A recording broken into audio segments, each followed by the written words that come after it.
সবাইকে land legal solutions চ্যানেলের পক্ষ থেকে স্বাগতম। আশা করি সবাই ভালো আছেন।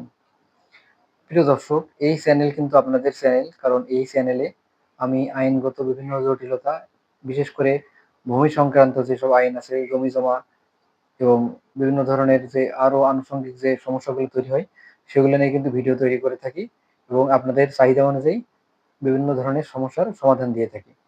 সুতরাং এই ধরনের ভিডিও পেতে এবং বিভিন্ন আইনি সমস্যার সমাধান পেতে আমার চ্যানেলটি সাবস্ক্রাইব করে সাথে থাকবেন। প্রিয় দর্শক, আজকে যে বিষয়টি নিয়ে আলোচনা করতে চাই সেটা আপনারা থাম্বনেইল দেখেই বুঝতে পেরেছেন যে এস এ খতিয়ানের এক্স-রে, অর্থাৎ এস এ খতিয়ানের আসলে মূল যে বিষয়বস্তু, যে এস এ খতিয়ানের আমরা যে বিষয়গুলো জানি সেই বিষয়গুলোর বাইরে আর কি কি বিষয় থাকতে পারে বা কি কি বিষয়গুলো প্রাসঙ্গিক হতে পারে সেই বিষয়গুলো নিয়ে আজকে এই ভিডিওতে আমরা আলোচনা করব। প্রিয় দর্শক, আমরা সকলেই জানি যে 1950 সালে যখন জমিদারি প্রথা উচ্ছেদ হয় স্টেট অ্যাকুইজিশন অ্যান্ড টেনেন্সি অ্যাক্টের মাধ্যমে, সেই অ্যাক্ট নতুন করে কিন্তু এই ধরনের সিস্টেম চালু করে যে জমির যারা চাষাবাদ করবে অর্থাৎ কৃষক বা রায়ত, তারা সরাসরি সরকারের অধীনে চলে আসবে। কারণ এটা একটা খুব গুরুত্বপূর্ণ সমস্যা হয়ে দাঁড়ায় যে জমিদারেরা কিন্তু জমি তাদের দখলে নেয় এবং এই জমিদাররা কিন্তু মধ্যস্বত্বভোগী হিসেবে কৃষকদেরকে চুষে খায় এবং তারা কিন্তু ঠিকমতো যে খাজনা বা কর পরিশোধ করতো না। প্রিয় দর্শক, আসলে এই বিষয়টা যখন জরিপ কার্যক্রম শুরু হয়, আমরা জানি যে 1956 সাল থেকে জরিপ কার্যক্রম শুরু হয়েছিল এবং 1962 অথবা 63 সালের দিকে এই জরিপ কার্যক্রম কিন্তু সমাপ্ত হয়। তাহলে একটা জিনিস দেখা যাচ্ছে যে এই জরিপ কার্যক্রম যখন সমাপ্ত হয় তখন কিন্তু এই জরিপ কার্যক্রমের মাধ্যমেই এই ভূমি অধিগ্রহণ শুরু হয়ে গেছিল এবং কৃষকদেরকে সরাসরি সরকারের অধীনে আনা হয়েছিল। State acquisition and tenancy act যেহেতু পাকিস্তান পিরিয়ডেই এর কার্যক্রম শুরু হয়, সুতরাং এই খতিয়ান কিন্তু অনেক জায়গাতে পিএস খতিয়ান নামেও পরিচিত। প্রিয় দর্শক, আমরা জানি যে এসে খতিয়ানের জমির হিস্সা সাধারণত উল্লেখ করতে হয় বা হিসাব করতে হয় সাধারণত কিন্তু আনা, কন্ডা, গড়া এগুলোর মাধ্যমে। কিন্তু এখানে একটা জিনিস বিশেষভাবে খেয়াল রাখা প্রয়োজন যে আমরা যখন একটা খতিয়ান দেখি তখন কিন্তু প্রত্যেকটা ব্যক্তির নামের পাশে হিস্সা দেওয়া থাকে অথবা নির্দিষ্ট গণ অর্থাৎ নির্দিষ্ট শরিকদের পাশে কিন্তু তাদের জমির হিস্সার পরিমাণ উল্লেখ করা থাকে। কিন্তু অনেক ক্ষেত্রে আমরা দেখতে পাই যে এই জমির হিস্সার অনেক সময় উল্লেখ থাকে না। কারণ উল্লেখ না থাকার ফলে আমরা অনেক সময় দেখি যে এই খতিয়ানের নামগুলা কিন্তু একজন ব্যক্তির নামের শেষে গং লেখা এবং নিচে আরো অনেক ব্যক্তি থাকে, অর্থাৎ ওই যে একটা নির্দিষ্ট শরিককে বোঝাচ্ছে সবাইকেই কিন্তু খতিয়ানের অপর পৃষ্ঠায় মন্তব্য কলামে তাদের দখল ওই নির্দিষ্ট জায়গায় উল্লেখ করে দেওয়া থাকে। যখন এরকম সমস্যা তৈরি হয় তখন আমরা কিন্তু মনে করি যে মন্তব্য কলামে যে ব্যক্তি বা যে গং দখলে আছে সেই গঙের কিন্তু ওই নির্দিষ্ট সম্পত্তি ভোগ করার বা অধিকার করার একটা অধিকার তৈরি হয়ে গিয়েছে।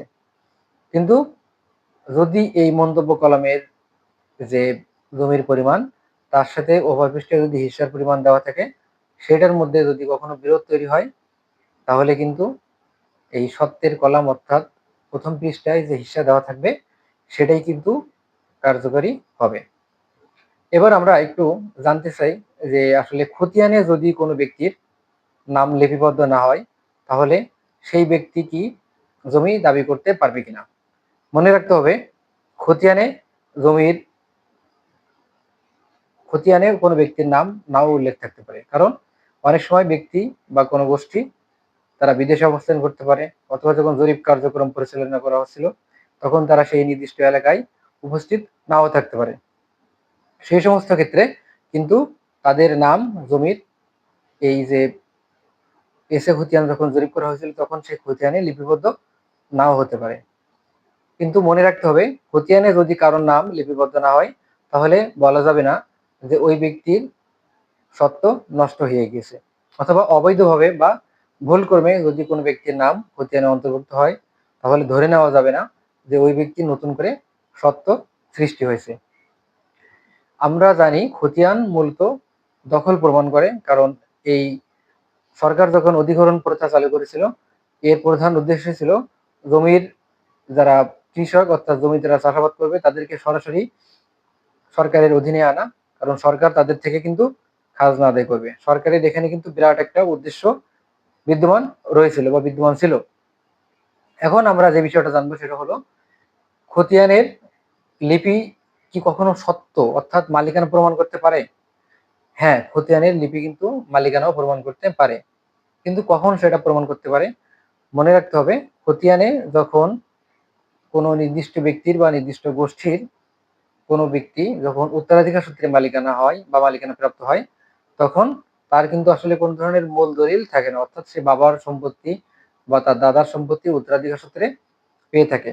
সেই সমস্ত ক্ষেত্রে মনে রাখতে হবে, যেহেতু তার কোনো সত্ত্বের দলিল নেই, সুতরাং সে একটা অরিস্টম সার্টিফিকেট অর্থাৎ উত্তরাধিকার সার্টিফিকেট যদি সে নিয়ে আসতে পারে, তাহলে কিন্তু সেই সার্টিফিকেটই প্রমাণ করবে যে আসলে খতিয়ানে যে ব্যক্তির নাম লিপিবদ্ধ আছে সে সেই ব্যক্তির ওয়ারিশ, অর্থাৎ সে সেভাবেই ওই খতিয়ান থেকে জমির মালিকানা পেয়েছে। সেক্ষেত্রে খতিয়ানটি তার জন্য একটি দলিল।